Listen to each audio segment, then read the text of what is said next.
Hey, today we're going to talk about the up-to-date Vivian build guide. Today I'm going to show you something that nobody has shown you previously in other guides, so stick around for that. It's going to really help you guys build Miss Vivian. For my guilty pleasure, I was looking for some good fan art in the VivianMains Reddit. I was looking around and I was also looking for any like questions and if they were being answered for the new generation of VivianMains, as she is going to rerun in a couple of days.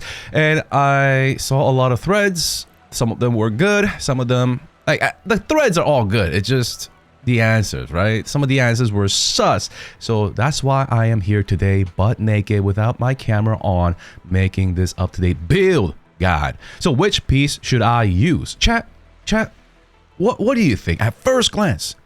Because I know immediately at first glance which one is better. Most of these answers are just wrong. +2 AP is going to be better than... Well, this one's going to +2 AP is going to be better than this. The justification is that AP is always better than attack. Is that really true? We'll get into the math there, all right? As usual, I try to avoid math, but I have to always resort back to it to explain things. And this chatter is also saying there are a lot of sources of ether damage.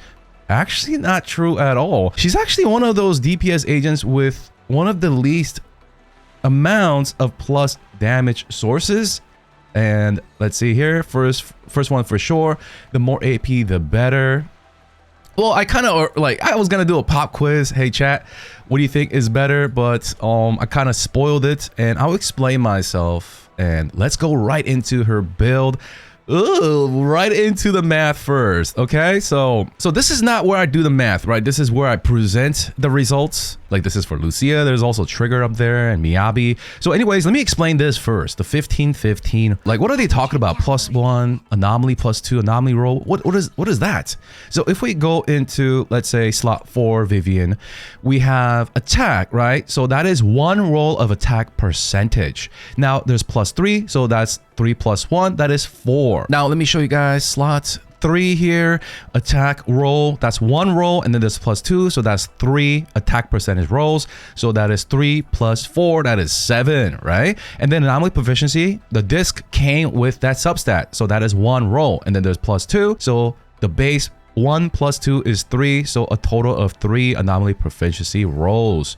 So far on these 2 discs, I have 7 for +3 here, attack percentage rolls. So 7 attack percentage rolls, to simplify once again, and 3 anomaly proficiency rolls. So why am I talking about this? Because, well, gotta get you up to speed here. So when you build a Vivian with 15 attack percentage rolls and 15 AP, or 14-14 split, right? So it's a fairly even build, so statistically it makes sense. So I did the math for 14-14 split, 13-13 split, 16-16 split, but yeah, I just kept it at 15-15. You get the point. And this is going to be for M0R1 with her signature, with Yuzua with her signature. But don't worry, I'm going to go with the M0R0 as well. Just follow along with me. So with the 15-15, with the fairly even built Vivian with her signature, I wanted to see the value of her substat rolls on her discs. All right, don't pay too much attention to these numbers. I'll explain it. And this is the total damage that Vivian is doing with the 15-15 split. She's doing about 66.99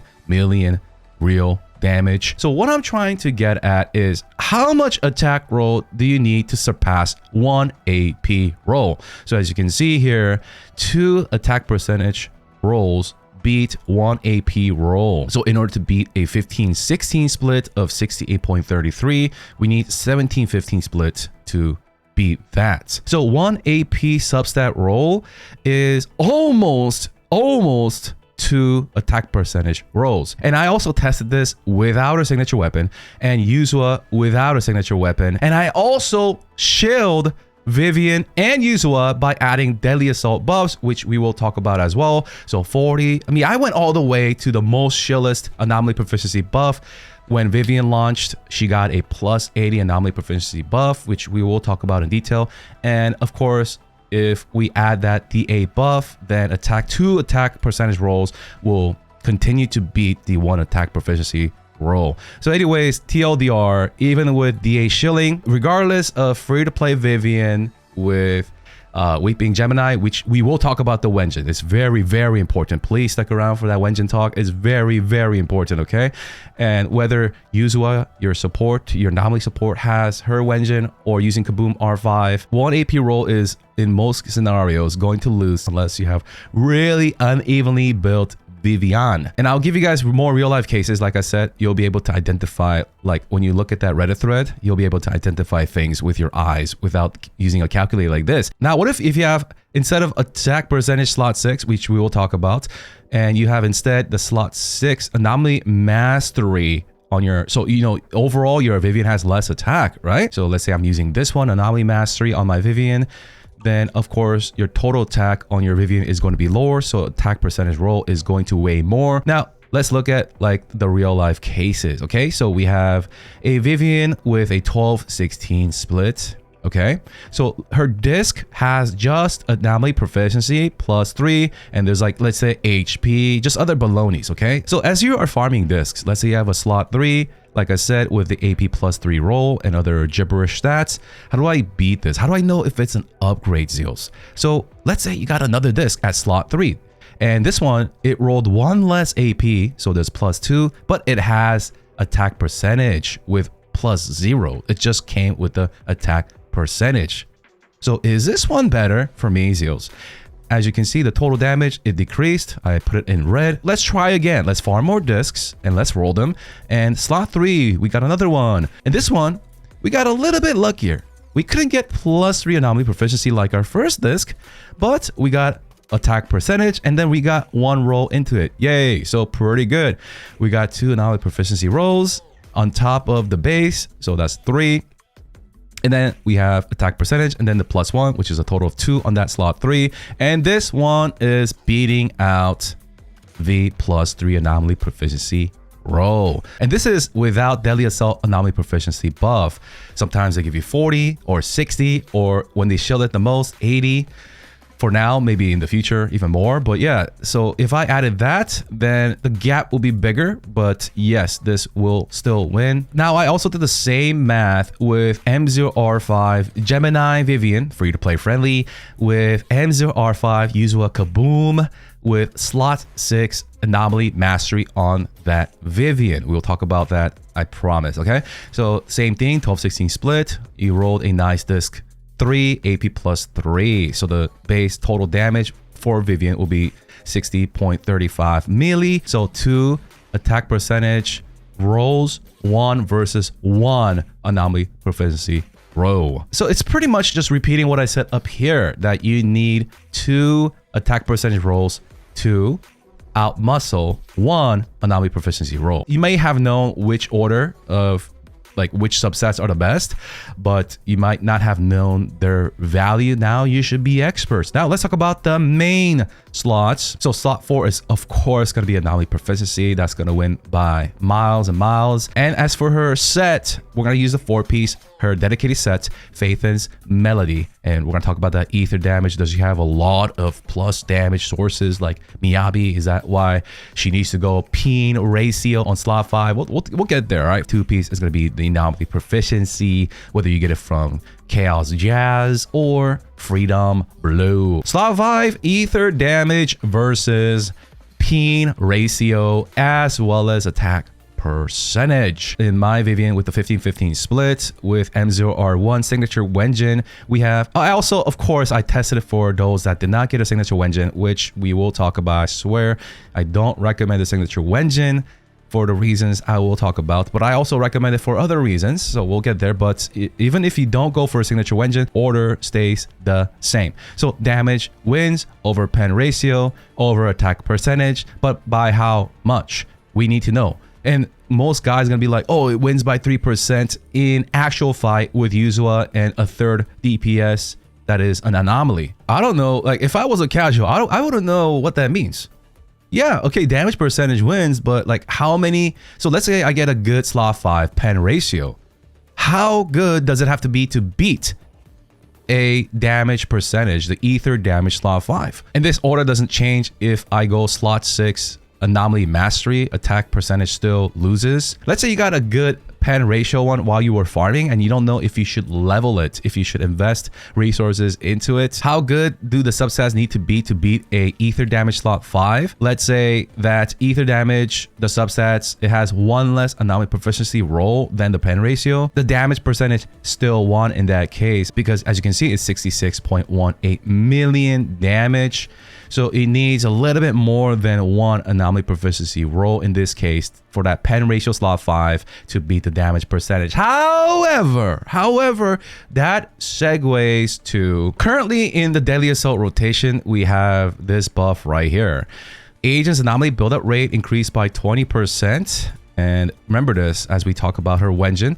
And then when inflicting anomaly on enemies, all squad members gain 60 anomaly, right? So at the shelless moment when Vivian released, it was 80, now it's 60, and then disorder damage increased by 40%. So as I said in my calculations, I counted for this. But later on, as we go into 2.3, we're gonna face a new boss, and I'm going to hide his image for non-spoiler purposes. But as you can see with that boss has a base defense of 40%. They're gonna start telling you in 2.3 that this boss, it's suitable for agents with rupture specialty, but for those that want to, like, let's say in the future you want to fight a boss that has this defense buff, then of course pen ratio is going to just win out over the plus damage.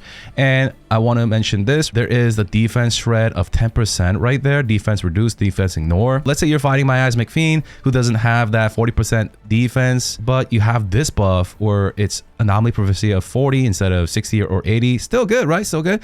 And the gearing doesn't change, like I explained in the first half of the video.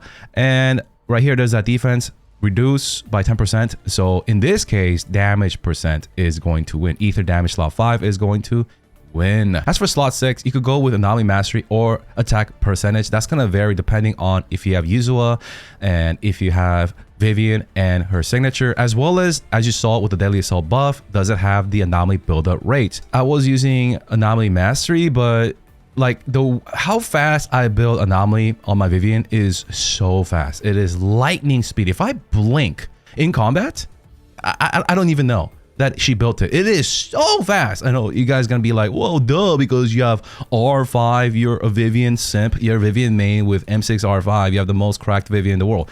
Yes, but even, I have an M0R1 on my Asia account, right? And as I was testing her in the VR as well as in like Deadly Assault, it depends on the build-up rate. Like for example, that Deadly Assault buff, one of them had anomaly build-up rate, right? Let's go back here. Right now we have the build-up rate, and then in the future there is no build-up rate. So it depends on multiple variables. Are you playing with Yuzua? Do you have her Engine? Well, that doesn't really matter about the slot 6. So do you have Yuzua, and are you swapping to Vivian so that she helps build up the ether for Vivian? So are you switching from Yuzua to Vivian instead of Yuzua to Alice, for example? All of those factors matter. So one way to kind of tell is also like look at, I know I had to like disable the combat text. We're gonna go into combat as well for a little bit, so you could turn off the text and see the build-up rate. So for me, I mathed it and I went with attack percentage because I have a lot of the variables that help me with the anomaly build-up rate. And for those that want to just feel it and it feels a little bit too slow, then go with the anomaly mastery. It's fine. All right, it's fine. As for her signature Engine, I do not recommend her signature Engine unless you love her hair glow. She is by far one of, if not the most free-to-play friendly agent when it comes to Engine. The Engine gap is not as big as you guys see on some websites, or that you see, like some people don't really compare it with her full setup, her full build in actual combat. For example, Yuzua or even with Astra, the gap is within 3 to 5% at its best when all the stacks are up for both her signature as well as the Weeping Gemini R5. If you have 5 copies, I really recommend Weeping Gemini. It is so ridiculously close. I was surprised by the new calculations that I've done for this video. Sometimes it comes close to 3.6%, 3.9%, depending on, like, I tried different combinations of gear. Kaboom R5 on Yuzua without her signature engine on Yuzua. Even so, like I tried Astra without her signature, with her signature. The gap is within 3.6 at best to about like 5 point something at best. So Weeping Gemini is ridiculously good unless you really want Vivian's hair glow. Now, let's say you love Vivian so much like me that you want to keep throwing polychromes at her way. There are other ways of investing into her. Now, of course, you can throw those polychromes into her dupes, her mindscapes, her M1 and 2. She has one of the strongest mindscapes, one of the strongest mindscapes in the entire game. Her at M6 is one of the strongest M6s in this game, all right? It is insane, all right? Now, instead of going with the mindscape, right? What else can we do to make my Vivian better? Right? Mathematically, yeah, you can make her better with the hair glow, but how can I make her team better? The team that Vivian is in, even better? Well, if you have Yuzua and you don't have her signature engine, let's say you have Kaboom R5, going to her signature engine will help improve your Vivian's damage with the Weeping Gemini R5, and then your third teammate being an anomaly. This is a gotcha gate, right? And most people can't wait for Yuzua and her rerun to get her engine. Then in that case, and you want to keep pouring polychromes into her, you don't want to stop, then you could go for Mindscapes. Her Mindscape 1 is crazy good. Mindscape 2 is crazy good. Mindscape 6 is just insane. She can be hyper carry. You can play with Astra and with Yuzua, and she will just be stronger than a third anomaly in certain cases. And you can play her with other stunners like Fufu or Trigger. It's insane, right? It's insane what she can do at M6. M6R0 Vivian, right? You could just skip the engine completely and just go M6. Anyways, if you guys want more advice about higher investments, come join me on my Twitch. Ask me there. I will always drop what I'm doing to help you for those that are like curious about what to do in terms of higher investments, because I know there are not a lot of people that have every agent all at M0R1 on one account and all agents at M6R5 on another account. All right, so I'll be your boy for that. And as for her skill, priority, of course, the core passive, and it's gonna be basic with chain and X all being like chain and X pretty, you know, side to side, but basic attack as well. You want to level these three, okay? You want to level these three, and a little bit of tips and tricks. We'll go into the VR right here. I noticed as I watch my viewers do daily assault, what I notice is that, let's say you switch into Vivian, right? She goes into the air. You want to just swap off that. So once you see her in the air, so X special also puts her in the air. Once you see her in the air, you can just, she'll automatically just dive and nuke. So boom. Oh, chain attack, same thing, right? Chain attack, she's gonna go in the air. You don't need to like watch her land. You can just switch, do your thing on Alice, do your thing. And then switch back to Vivian, X special, and then just immediately switch. So that's how you want to like kind of play her. She's very quick swap friendly, quick assist friendly. She skips a lot of her basic attack sequence, and as she lifts off in the air, she'll finish the animation herself. Anyways, that's gonna be the video, guys. That's gonna be the build. I think I've covered everything in terms of substats, main stats. Yeah, that's gonna be it. And hopefully you found this video helpful. If you did, make sure you guys smash the like and subscribe. I'll see you guys in the next one.